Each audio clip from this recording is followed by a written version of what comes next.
제가 우리 교회에서 벌써 5달째입니다. 5달째 지금 목회를 하고 있는데, 이제 교회 상황도 어느 정도 제가 파악을 했고, 또 교우들도 거의 제가 한 번씩 다 이렇게 만나 뵙고 이야기도 듣고 뭐 이런 시간들 많이 가졌습니다.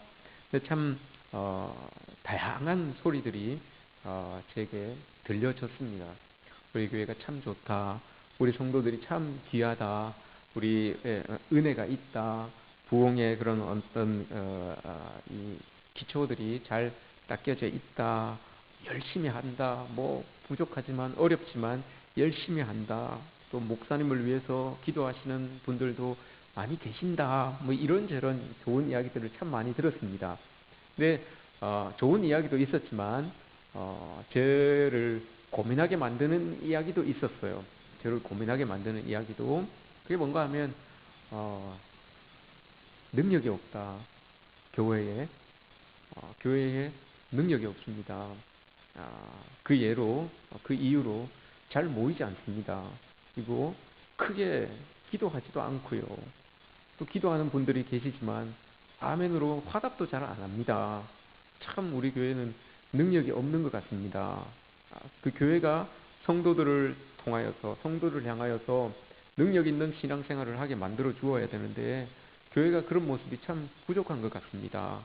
그렇게 말씀하시고는 자기는 떠나가셨어요. 안, 안 나오세요. 자기는 그렇게 말씀하시고는 떠나가셨어요. 그분이 누군지는 제가 말씀은 안 드리겠지만, 그게 참 제가 고민이 됐어요. 교회에 능력이 없다. 교회에 어떤 능력을 말하는 건지. 통상적으로 우리가 느끼잖아요. 능력이라고 하면, 그죠?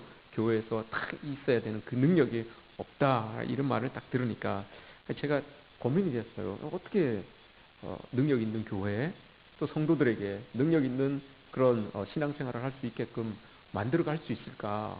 이게 참 고민이 됐어요.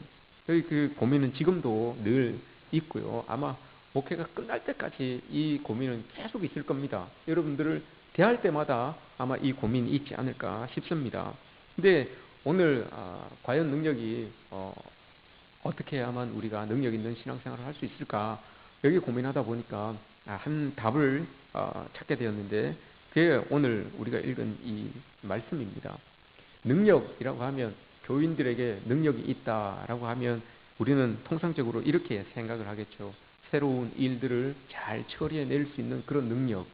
많은 문제들이 꼬여 있지만 그 문제들을 잘 하나하나 풀어갈 수 있는 그런 힘, 그런 마음, 이런 것들, 또 삶 속에서 우리가 하나님으로 말미암아서 어떤 사람들이 기대하지 못하는 그런 일들을 해내는 것, 이런 것들이 여러분 우리가 생각하는, 그리스도인들이 생각하는 능력이다라고 이렇게 우리는 알고 있습니다.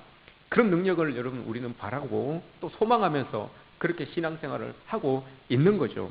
그럼에도 불구하고 우리의 삶에 있어서 이 능력이 나타나지 않는 이유가 도대체 뭘까? 능력이 없다고 그렇게 이야기하시는 이유는 도대체 뭘까? 그걸 한번 우리가 고민해 봤으면 좋겠습니다. 우리 그리스도인들뿐만이 아니라 현대를 살아가는 모든 사람들을 기준해서 봤을 때 많이 이제 사람들은 그 인류학자들이나 사상가들이나 철학자들이나 그런 사람들이 이제 그렇게 이야기해요. 현대를 살아가는 사람들의 능력이 옛날을 살았던 사람들보다 능력이 덜하다, 능력이 떨어진다라고 이렇게 이야기를 합니다.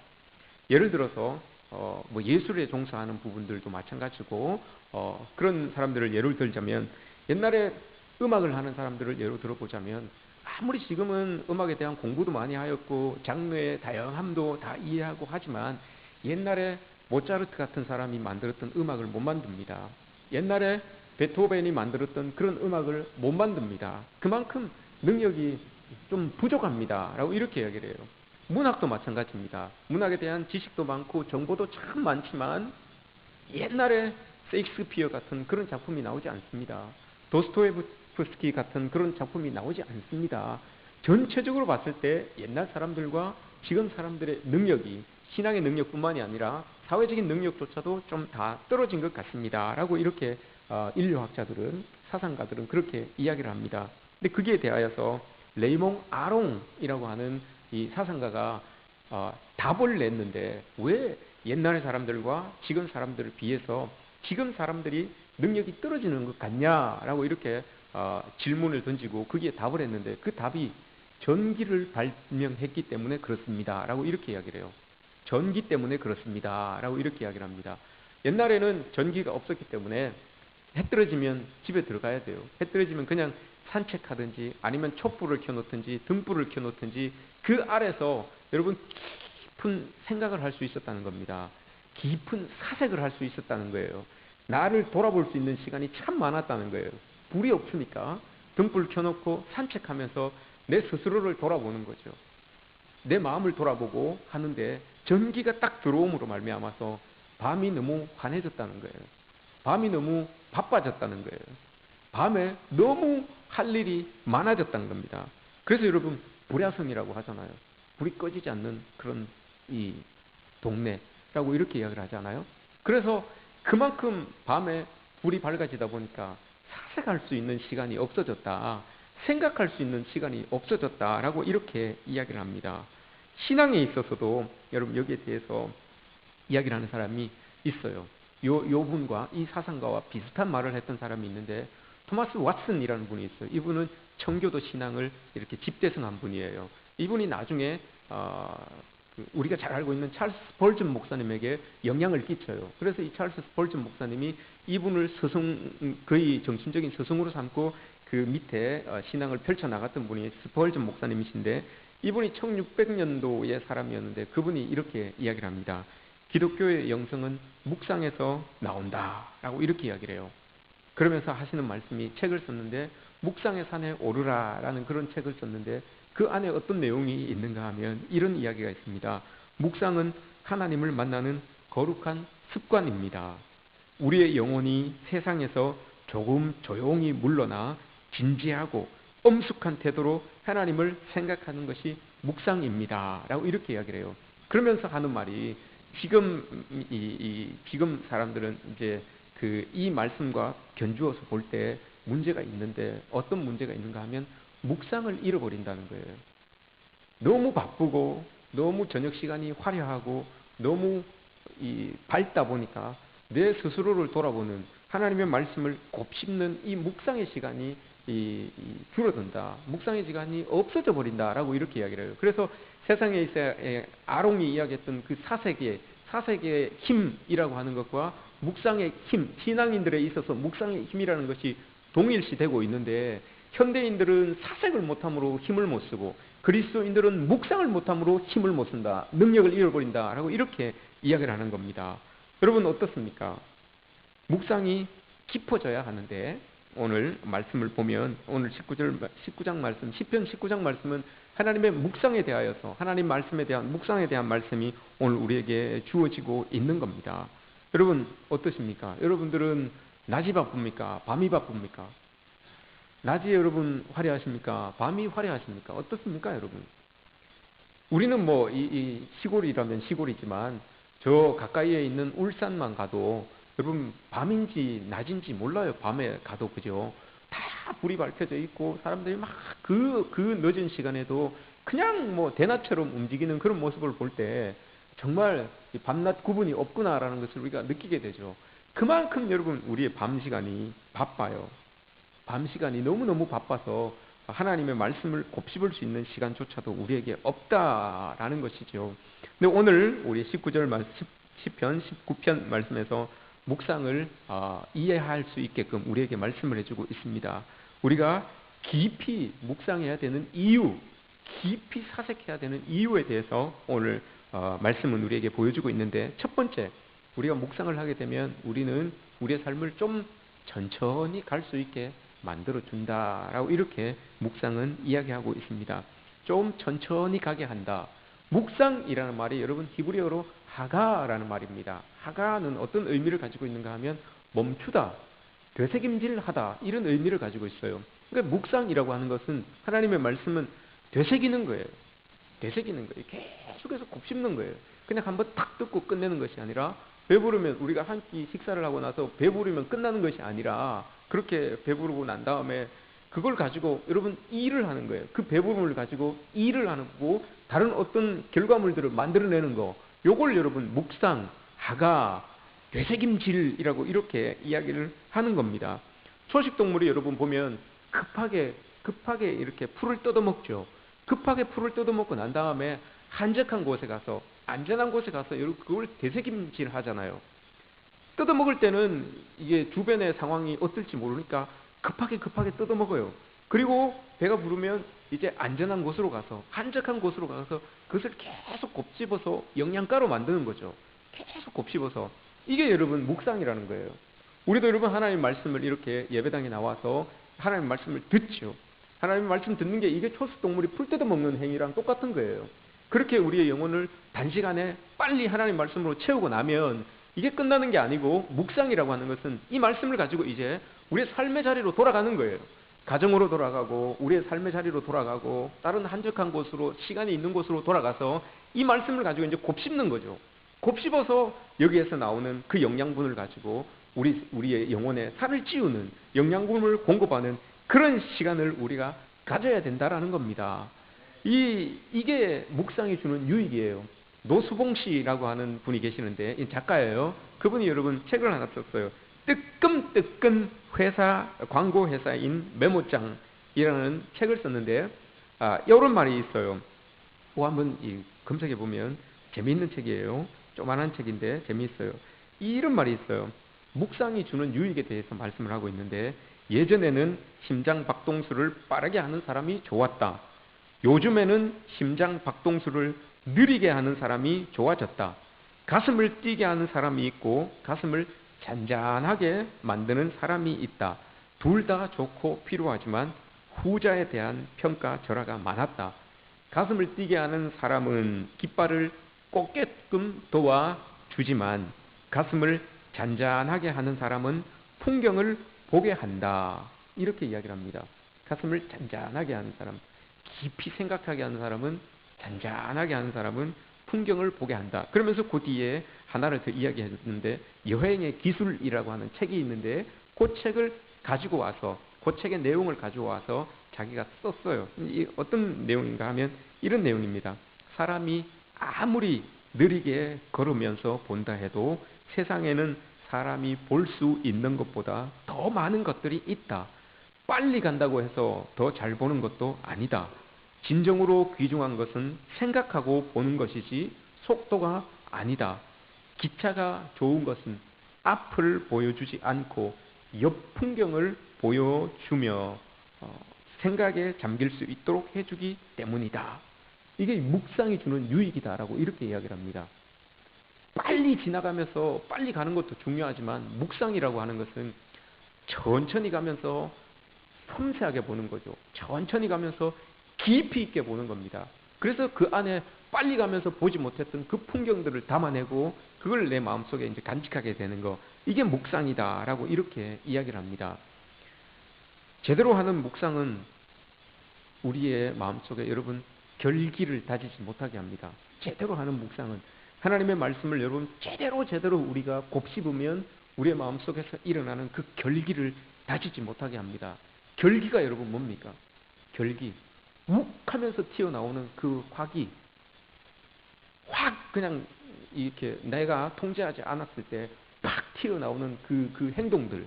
이게 여러분 결기잖아요. 내 마음속에 담고 있었던 발끈하는 그 성질. 이게 여러분 결기예요. 그런데 묵상은 그 결기를 다지지 못하도록 한다. 이렇게 이야기를 합니다. 깊이 생각하지 않으면, 깊이 여러분 우리가 하나님 말씀을 보지 않으면 이게 팍 튀어나온다는 거예요. 내 속에 다 이 꽁하고 있었던 이 말, 왈칵하는 그 성질, 이게 여러분 발끈하는 그 모습들이 툭 튀어나온다는 겁니다. 근데 묵상은 이걸 여러분 잠재운다는 거예요.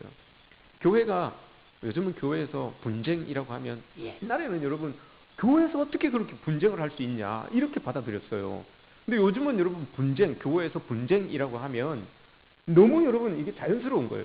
너무 여러분 여기에 대하여서 뭐 어떤 이 거부감이 없어요. 분쟁이라고 하는 교회의 분쟁이라고 하면 이게 너무 우리에게 가까이 와 있어요. 너무 많은 이 교회에서 이런 일들이 일어나기 때문에 그렇습니다. 근데 그 분쟁을 이야기하면서 어떤 목사님께서 여러분 이런 말씀을 하셨어요. 분쟁을 하게 되면, 교회에서 분쟁을 하게 되면 분명히 힘이 나누어지게 된다. 결기를 다지게 된다. 그렇게 이야기를 하더라고요. 두 패로 나누어져서, 세 패로 나누어져서 마음속에 결기를 다지게 된다. 우리 마음속에 왁 하는 거, 이거 확 저 팀에게 우리 이야기하자. 이 결기를 다진대요. 이제 자기들끼리 모여서 우리 마음속에 있는 이것을 언제 우리가 한번 확 꺼내자. 우리가 한번 팍 터뜨리자. 이걸 이제 다진다는 거예요. 근데 그 다짐의 시간이, 결기를 다지는 그 다짐의 시간이 언젠가 하면 그 목사님께서 말씀하시기를 새벽 기도 후래요. 새벽 기도 후에 여러분 그 결기를 팍 다진다는 거예요. 이게 여러분 뭔 말입니까? 기도하고 나서 그 기도로 여러분 자기들의 결기를 정당화시키는 거예요. 그 기도로 자기들의 그 결기를 다지는 것을 합리화시키는 거예요. 하나님 이거 이렇으니까 이러하니까 우리 이렇게 해야 되겠습니다. 하나님 이러하니까 우리 이렇게 해야 되겠습니다. 이렇게 한다는 거예요. 그리고 새벽기도 끝나고 난 다음에 그 결기를 가지고 서로 막 난리가 난다는 거죠. 이게 여러분 교회 분쟁을 이야기하는 목사님들의 말씀입니다. 교회에서 결기를 다지고 그 결기를 바싹 다져서 결단하는 그 시간이 새벽기도 시간이다. 이렇게 이야기를 해요. 새벽기도 나오지 마십시오. 이 말이 아닙니다, 여러분. 새벽기도 나오지 마십시오. 이 말이 아니에요. 왜 여러분 그렇습니까? 새벽기도 할 때 묵상이 부족하다는 거죠. 깊이 있게 여러분 우리가 하나님 말씀을 곱씹고 하면 이 결기를 다지지 못하도록 하는 거예요. 묵상은 천천히 가면서 더 깊은 것을 볼 수 있게 만들기 때문에 그런 건데, 이 기도를 막 크게 하면서 막 부르짖으면서 하면서 자기들의 마음속에 있었던 그 결기를 다지는 시간으로, 합리화시키는 시간으로, 정당화시키는 시간으로 그렇게 아무리 기도해도 능력이 없는 거죠. 그러니까 능력이 없다는 소리를 듣는 거예요. 아무리 여러분 그렇게 큰 소리로 기도하고 아무리 그렇게 부르짖어도 내 마음속에 결기를 다지는 시간이 그 기도의 시간이면 아무것도 없어요. 능력이 없는 거예요. 그거는 당연한 거예요. 그리고 나는 기도한 것처럼, 나는 기도했다라고 생각하면서 그 결기를 다져서 서로 여러분 내 마음이 옳다, 네 마음이 옳다라고 이렇게 하는 거죠. 이게 여러분 교회 분쟁의 문제래요. 이렇게 해서 교회 분쟁이 일어난다는 겁니다. 이렇게 하나님께 기도하는 기도는 능력이 없어요. 그러니까 교회 안에 능력이 없다라는 그런 말씀을 하는 것 아니겠습니까? 우리 교회뿐만이 아니라 다른 많은 교회들이 이런 문제들이 있다는 거죠. 교인들이 여러분 이런 모습들이 있다는 겁니다. 하나님께서는 묵상하는 사람에게 여러분 선물을 주십니다. 어떤 선물을 주시는가 하면 묵상을 깊이 하는 사람에게 묵상하며 사는 사람이라는 축복을 줍니다. 묵상하는 사람들에게 축복을 주는데 어떤 축복을 주는가 하면 묵상하며 사는 사람이라는 축복을 줘요. 이게 여러분 어떤 의미입니까? 이게 여러분 아주 소중한 의미예요. 어떤 상황 속에서도 결기를 다지지 아니하고 하나님의 말씀 가지고 여러분 그거 하나님 말씀 되새기면서 살아가는 그런 사람이 되게 만들어 주신다, 이런 의미예요. 이게 얼마나 큰 일입니까, 여러분? 얼마나 큰 능력입니까? 이게 능력이죠. 어떤 상황 속에서도 하나님의 말씀을 곱씹으면서 그 말씀 가지고 살아가려고 하는 거, 이게 여러분 얼마나 큰 능력입니까? 묵상하는 사람들에게 주시는 선물이 바로 이겁니다. 탈무드에 보면 지혜의 말이 하나 있는데 이런 말이 있어요. 하나님도 사탄도 우리가 거룩해지기를 원한다. 하지만 사탄은 우리가 빨리 거룩해지기를 원한다. 그래서 빨리 능력을 나타내기를 원한다. 라고 이렇게 이야기를 해요. 이게 뭡니까, 여러분? 우리는 믿음도 빨리 컸으면 좋겠고 능력도 빨리 나타났으면 좋겠고 신앙도 빨리 좋아졌으면 좋겠어요. 그런데 여러분 이게 사탄이 좋아하는 거랍니다. 왜냐하면 그렇게 여러분 급해질 때, 그렇게 여러분 우리의 마음이 조급해질 때 사탄의 꼬임에 넘어간다는 거예요. 그렇게 빨리 뭔가를 이루려고 할 때, 뭔가 빨리 이 결론을 지으려고 할 때 여러분 사탄이 우리를 꼬여서 넘어가게 한다는 겁니다. 그게 더 나쁜 것은 하나님의 활동을 가로막는다는 거예요.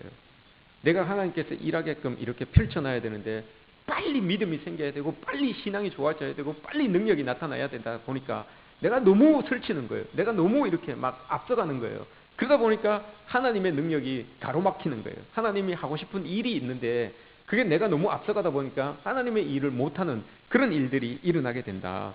더 나아가서 하나님의 이끄심에 대한 저항이 되는 거예요.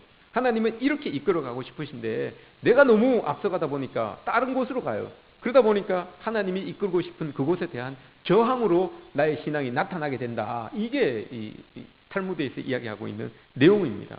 여러분, 우리는 정말 묵상하는 대로 하나님의 손에 이끌림 받는, 우리가 깊이 묵상하는 대로 하나님의 뜻이 우리에게서 이렇게 나타나는 그런 참 묵상하는 사람의 인생이 되었으면 좋겠습니다. 그 묵상이 정말 우리의 결기를 다지지 못하도록 탁 내려놓도록 만들어주는 그런 묵상하며 살아가는 여러분들 되었으면 좋겠습니다. 또한 여러분, 묵상해 주는 유익, 묵상은 우리를 치료해 줍니다. 묵상은 우리를 치료해 줘요. 묵상, 여러분들이 저는 여러분들의 수준을 높게 보고 있습니다. 여러분들의 수준을 아주 높게 보고 있어요. 거의 제 눈높이에서 보고 있어요. 제가 그렇다고 수준이 높은 건 아닙니다. 제 눈높이까지 여러분들을 보고 있어요. 이 말은 뭘까요, 여러분? 제가 질문을 하겠다는 거예요. 제가 질문을 하겠다는 거니까 잘 들으십시오. 여러분들 학교 다니실 때 다 영어를 잘 하셨을 거예요. 그죠? 영어를 잘 하셨을 텐데, 묵상이 영어로 뭡니까, 여러분? 묵상. 그럼 이렇게 이야기를 합니다. 신세대는 QT 이렇게 이야기합니다. 신세대들은 QT 이렇게 이야기를 해요. 그죠? 아마 속으로 그런 마음을 가지고 있었을 분도 있을 거예요. QT. 묵상은 메디테이션이에요. 메디테이션. 근데 이 메디테이션이라는 말은 라틴어 메디칼루스에서 나왔는데, 요게 여러분 어떤 말을 가지고 있는가 하면 여기에서 똑같은 메디칼루스에서 나온 말이 또 하나가 있어요. 그게 여러분 뭘까요? 메디슨. 뭐예요 이게? 메디슨. 약. 우리가 복용하고 있는 약. 그게 여러분 메디슨이에요. 근데 이게 메디칼루스, 메디테이션, 묵상이랑 똑같은 어원을 가지고 있어요. 약을 복용하면 그 약이 우리 몸에 들어가서 효능을 나타내는 것처럼, 묵상은 여러분 우리가 깊이 하면 그게 우리 영혼에 들어가서 그렇게 효능을 나타내는 거예요. 그렇게 치료가 되는 거예요. 약이 우리 안에 들어가서 효능을 나타내서 우리 치료를 해내는 것처럼, 묵상이 여러분 깊이 우리 마음속에 들어가서 그게 효능을 나타내면 우리의 마음이, 우리의 영혼이, 우리의 병든 육신이 그렇게 치유되는 거예요. 이래서 여러분 우리가 묵상을 해야 되는 이유가, 깊이 묵상해야 되는 이유가 바로 여기에 있는 거예요. 이게 묵상이 약이기 때문에, 우리 영혼을 치유해 주는 약이기 때문에 여러분 우리가 묵상을 해야 된다는 겁니다. 오늘 말씀에서는 어떻게 그 묵상이라고 하는 약이 우리의 영혼을 치유해 주나라는 그 말씀이 오늘 나와 있는데, 그게 왜 우리의 영혼을 치유해 주는가 하면, 그 묵상을 함으로 인하여서, 묵상이 우리 몸에 들어감으로 인하여서, 하나님의 말씀이 우리 영혼에 들어감으로 인하여서 일어나는 일이 있는데, 죄를 깨닫게 한다는 거예요. 죄를 딱 깨닫게 해서, 죄를 딱 깨닫게 해서, 죄의 길로 가고 있는 사람이면 발걸음을 그 죄의 길을 딱 막아버리시고, 죄에 빠져 있는 사람이라면 그걸 돌려주신다고 해요. 그래서 이 묵상이라고 하는 것이 우리를 치료해 주신다라고 이렇게 말씀을 하는 겁니다. 오늘 우리 읽은 말씀 중에서 11절, 12절, 13절 말씀 제가 한번 읽어드리겠습니다. 또 주의 종이 이것으로 경고를 받고 이것을 지킴으로 상이 크니이다. 자기 허물을 능히 깨달을 자 누구리요? 나를 숨은 허물에서 벗어나게 하소서. 또 주의 종에게 고의로 죄를 짓지 말게 하사 그 죄가 나를 주장하지 못하게 하소서. 그리하면 내가 정직하여 큰 죄가에서 벗어나겠나이다. 이게 여러분 묵상이 주는 힘이에요. 묵상이 우리에게 들어가서 우리를 치유해낼 수 있는 이유가 바로 이거예요. 죄를 깨닫게 한다는 거, 죄에서 돌아서게 한다는 거. 여기에 이것 때문에 우리가 우리의 그런 모습들이 치유가 된다라고 하는 거죠. 현대인들에게 있어서 여러분 가장 큰 병이 무엇이겠습니까? 약으로도 잘 안 되는 병. 여러분 소외감이에요. 소외감. 사람들에게 거절당할까봐 드는 그 거절감에 대한 두려움. 이게 여러분 사람들이 가지고 있는 병 중에 치유되지 않는 병이에요. 소외감이나 사람이 나를 거절하면 어떻게 할까라고 하는 그 두려움. 근데 옛날에는 소외라고 하면 20세기 초반에만 해도 소외라고 하면 사람들에게부터, 공동체로부터 따돌림 당하는 거, 이걸 소외라고 했어요. 그 공동체가 가지고 있는 정보나 그 공동체가 가지고 있는 어떤 사건에 대한 것들로부터 멀어져 있는 거, 이걸 소외라고 했어요. 그들이 공유하고 있는 정보를 내가 정보를 공유하지 못하면 나는 소외된 사람이었어요. 그들이 가지고 있었던 그런 모습들, 그런 기술들을 내가 공유하지 못하면 나는 소외된 사람이었어요. 20세기 초반에만 해도. 그런데 소외라고 하는 그 정의가 바뀌었어요. 이 사회학에서 이 소외를 정의할 때 중심을 잃어버린 사람, 이 느끼는 마음, 이게 소외예요. 요즘은 소외를 이렇게 이야기를 해요. 중심을 잃어버린 사람이 느끼는 마음, 이게 여러분 소외예요. 중심을 여러분 왜 잃어버리겠습니까? 우리가? 중심을 여러분 우리가 왜 잃어버리고 살겠습니까? 성경에서는 요 말을 성경적으로 옮긴다면 묵상을 잃어버린 사람의 마음, 이게 소외예요. 묵상을 잃어버린 사람의 마음, 이게 소외. 중심을 잃어버린 사람의 마음, 이게 소외예요. 왜 여러분 묵상을 잃어버린 사람의 마음, 이게 여러분 소외로 나타날까요? 중심을 잃어버리니까. 중심을 잃어버리니까 여러분 기준이 없는 거예요. 이 말에 훅 휩쓸리고 저 말에 훅 휩쓸리고 그러다 보니까 여러분 중심을 잃다 보니까 이리 여기 죄악에도 들어갔다가 여기도 들어갔다가 이렇게 됐다가 하니까 여러분 그 삶이 불안불안해지는 것이고 그런 삶에 여러분 우리 영적인 병이 드는 것이고 육신의 질병 또한 우리 생겨나게 되는 거죠. 그래서 여러분 묵상이 필요하다는 거예요. 묵상은 우리의 중심을 잡아주기 때문에 중심을 되찾게 하기 때문에 우리에게 이 묵상이 필요하다라는 겁니다. 그 묵상을 하게 되면 일어나는 일이 있어요. 이제 그 묵상을 깊이 하게 되면 느껴지는 게 있는데 내가 이제 묵상하는 사람이구나라는 것을 깨닫는 그 단계가 있는데 그게 뭔가 하면 깨달아지는 게 내가 하나님 앞에 서 있구나, 이게 깨달아지는 거예요. 두 번째는 다른 사람이 보이는 거예요. 저 사람들도 하나님의 은혜 속에 있는 사람들이구나, 이게 보여지는 거예요. 세 번째는 그렇게 보여지다 보니까 내가 하나님 앞에 있고 저분이 하나님의 은혜 속에 있고 그게 보여지고 나니까 결국은 우리가 하나님 나라에 대한 소망을 가지고 사는 사람들이구나, 이게 보여지는 거예요. 이게 묵상을 통해서 우리에게 느껴지는, 우리에게 주어지는 그런 하나님의 이 사인을 우리가 느낄 수 있는 하나님의 사인이 이거예요. 내가 하나님 앞에 서 있구나.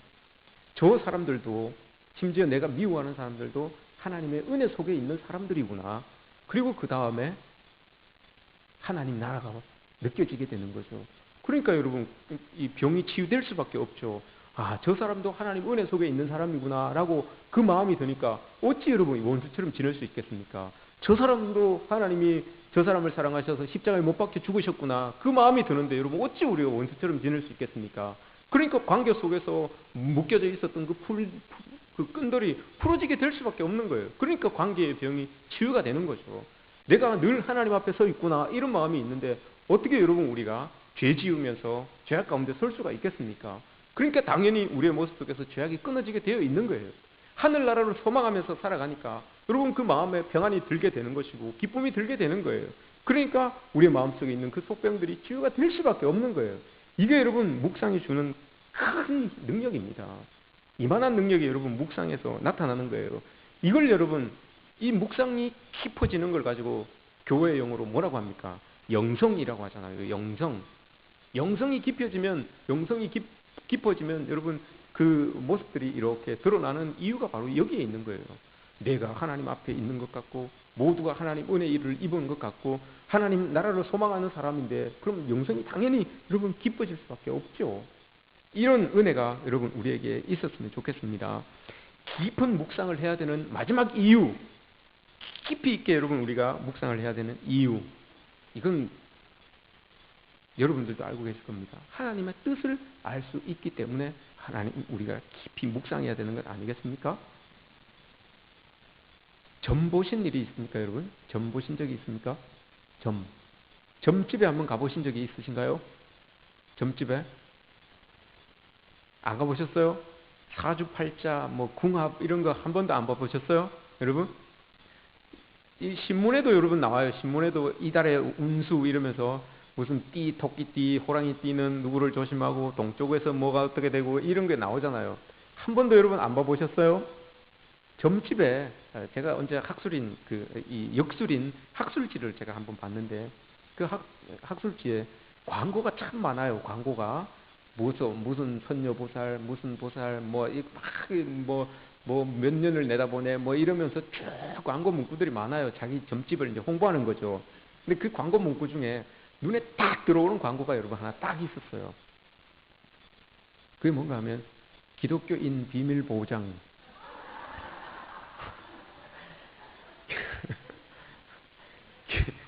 기독교인 비밀 보장. 그게 여러분 밑에 광고에 빨갛게 딱 이렇게 있어요. 진짜 알아보니까 여러분 기독교인 비밀 보장해 주는 게 맞아요. 20% 30%의 기독교인들이 점집을 찾는답니다. 20% 30%의 사람들이 점집을 찾는데요. 2016년도 1월 달에 청와대에서 여러분 큰 굿이 벌어졌죠. 큰 굿이 벌어졌어요. 국회의원들이 이 첨단 시대를 살아가는 국민들을 대표해서 뽑힌 그 국회의원들이 여러분 굿을 벌려놓고 그 굿을 했어요. 굿판을 벌려놓고 굿을 했어요. 기독교인들이 여러분 점집을 이렇게 찾아가는 이유가 뭘까요, 여러분? 그 학술지에 어떤 보살이죠. 그러니까 어떤 무당이라고 해야 되나요? 무속인이 자랑 삼아서 이제 글을 하나 올렸는데 어떤 글을 올렸는가 하면 어떤 목사님이 자기한테 찾아왔대요. 어떤 목사님이 자기한테 찾아왔는데 어떤 내용을 가지고 찾아왔는가 하면 목사님이 개척교회를 해야 되는데 상가가 2개를 놨는데 여기로 들어가야 될까요? 여기로 들어가야 될까요? 요걸 가지고 왔다는 거예요. 그러면서 나는 이제 목사도 찾는 이 보살이다. 이렇게 해가지고 이제 광고를 냈어요. 여러분, 기독교인들이 왜 여러분 점집을 찾겠습니까? 그 비밀을 보장받으면서까지 그 점집을 찾는 이유가 뭘까요? 국은 융성 그 굿판을 버리는 이유가 여러분 뭘까요? 사실인지 아닌지 모르겠지만 그 목사님은 왜 개척교회 하면서 점집을 찾았을까요? 개척교회를 앞두고 있는 목사님이 기도는 안 하고 말이야. 그 점집을 찾은 이유가 뭘까요, 여러분? 왜 그럴까요? 여러분은 왜 찾습니까? 점집을 왜 찾습니까? 왜 찾아갑니까, 여러분? 예? 당연한 거죠, 여러분. 점집은 이거예요. 점집은 여러분 가면 답을 말해줘요. 답이라고 하면서 말을 해줘요. 어떤 점집을 여러분 가보십시오. 2개 중에 잘 모르겠습니다라고 하는 점집은 아무 데도 없어요. 2개 중에 우리는 모르지만 2개 중에 어떤 게 됐든지 이거 하십시오라고 대답을 해주니까 가는 거예요. 이게 잘 될지 안 될지 몰라요, 여러분. 2개 중에 늘 답을 주니까 가는 거예요. 사실 우리가 그 답을 듣고 싶거든요. 나는 답답해서 뭘 할까 걱정하고 있는데 2개 중에 아무거라도 그냥 이거 하십시오라고 답을 주니까 여러분 그 소리가 듣고 싶어서 가는 거예요. 길을 모르니까 가는 거예요. 그 목사님도 여러분 여기 할까 저기 할까 길을 몰랐던 거예요. 길을 모르니까 급한 마음에 찾아갔겠죠. 그게 광고인지 진짜인지는 모르겠어요. 목사로서 좀 수치심은 있지만 저는 길을 모르니까 그런 거예요. 근데 여러분 기독교인들이 점집을 안 가도 되는 이유가 있잖아요. 그리스도인들이 여러분 점집을 안 가도 되는 이유가 뻔해요. 너무나 당연해요. 그게 뭡니까 여러분?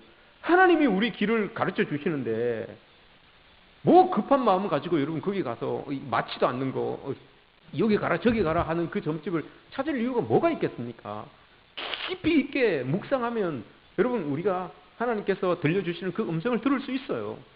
하나님이 여러분 보여주시는 그 손길, 사인의 손길을 여러분 우리가 볼 수 있어요. 근데 이걸 볼 수 있는 능력, 들을 수 있는 능력을 여러분 우리가 잃었죠. 상실했죠. 묵상을 안 하기 때문에 그런 거예요. 저녁 시간에 여러분 너무 화려하기 때문에 그런 거예요. 너무 밝기 때문에 그런 거예요. 그래서 여러분 이 묵상의 시간을 우리가 잃어버리고 살기 때문에 늘 들려야 되는 그 하나님의 음성이 안 들리는 거예요. 늘 보여야 되는 그 하나님의 손길이 여러분 안 보이는 거예요. 그래서 급한 마음에 여기도 찾아보고 저기도 찾아보고 하는 이유가 바로 여기에 있는 거죠. 마르땡이라고 하는 수도사가 있어요. 그 수도사가 여러분 이런 말을 했어요. 이 자연에는 무수한 아름다움이 숨어 있습니다. 그 숨어 있는 것을 훔쳐내는 사람이 예술가들입니다. 이런 말을 했어요. 그 말이 맞죠, 여러분? 예술가들은 우리의 눈에는 안 보이는데 수많은 아름다운 것들이 이곳에 다 퍼져 있는데 우리 눈은 안 보이는데 예술가들은 그걸 보고 끄집어내요. 그래서 그리기도 하고 그것을 글로 만들기도 하고 해요. 그게 예술가라는 거예요. 제가 시를 한 편 읽어드리겠습니다. 이제 추석도 지나고 했으니까 대추 한 알, 대추 한 알이라는 시를 제가 한번 읽어드리겠습니다. 장석주라는 시인의 시입니다. 한번 보십시오. 이분은 과연 이 대추 하나를 통해서 우리가 못 보는 어떤 것들을 끄집어냈는지 한번 보십시오. 대추 한 알. 적에 저절로 붉어질 리는 없다.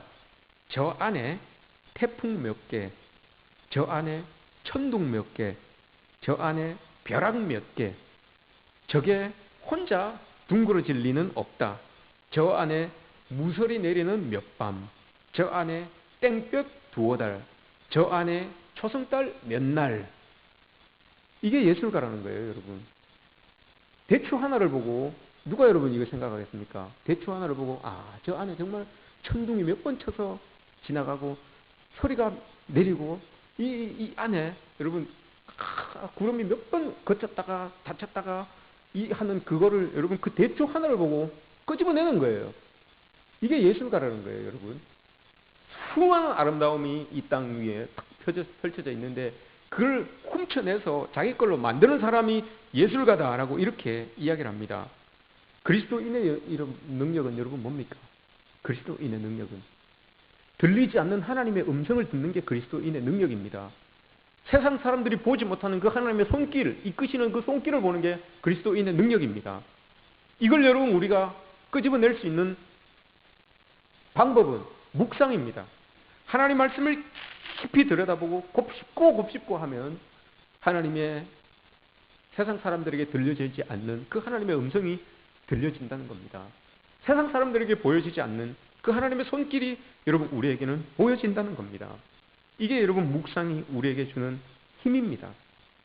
오늘 말씀에서 우리가 7절 8절 말씀을 한번 제가 읽어드리겠습니다. 여호와의 율법은 완전하여 영혼을 소성시키며 여호와의 증거는 확실하여 우둔한 자를 지혜롭게 하며 여호와의 교훈은 정직하여 마음을 기쁘게 하고 여호와의 계명은 순결하여 눈을 밝게 하시도다. 여호와를 경외하는 도는 정결하여 영원까지 이루고 여호와의 법도 진실하여 다 의로우니. 여러분 하나님의 말씀이 이렇다는 거예요. 우리의 눈도 밝혀줄 수 있고 우리의 영혼도 소성시켜줄 수 있고 지혜롭게도 만들 수 있고 우리의 마음도 기쁘게 해줄 수 있고 우리를 순결하게 해줄 수 있는 이 하나님의 말씀인데 여기에 대해서 여러분 우리가 묵상이 없기 때문에 곱씹는 시간이 없기 때문에 이걸 다 놓치고 산다는 거죠. 이걸 다 여러분 잃어버리고 산다는 거죠. 오늘 말씀에서 우리에게 다시 한번 말씀을 해주고 있습니다. 영성의 시작은 하나님의 말씀을 되새김질하는 묵상에서부터 시작이 됩니다. 그 묵상이 여러분 우리에게 깊어질 때 우리의 눈에 하나님의 이끄심이 보여질 것이고 우리의 귀에 주의 그런 음성이 세미하게 들려주시는 그 하나님의 음성도 우리의 귀에 들려지게 될 것입니다.